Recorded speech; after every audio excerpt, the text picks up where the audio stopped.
Men Sarukan yoniga keldim. Uni tabrikladim. Keyin Hamzatning yoniga bordim. Men aytdim, "Xo'y, chempion qandaysan? Seni yana qachon kunda ko'raman?" Dedim, "Biroq qachon bo'lsa ham hammani yirtamiz." "O, zo'r." U meni orqamga urib qo'ydi, men gap yo'q dedim. Qo'riqchi bizni oldimizga turib oldi. Men aytdim, "Biz shunchaki gaplashyapmiz. U meni urmoqchi emas." Keyin esa Hamzatning bolalarcha energiyasi uyg'onib qoldi. "Xo'y, men seni yoraman, men seni yoraman."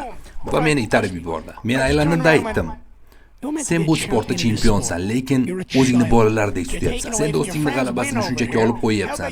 Nima deysan? Birozgina bir-birimizni hurmat qilsak. Do'sting uchun hech bo'lmasa asoschi voqeani olib qo'yyapsan sen. Rostni aytaymi? Bu shunchaki rasvo xarakter. Men dunyoga ko'rsatib qo'yishim kerak, men zo'rman. Xo'y, sen chempionsan. Hech kimga kerak emas o'zingni bunday ko'rsatishing. Zo'rligingni isbotlashing shart emas, shunchaki inson bu." Kechirasiz. Men ungacha yetib boraman. They're all going to try grab a hold of my legs, born little. I'm not going to get. Don't get me started.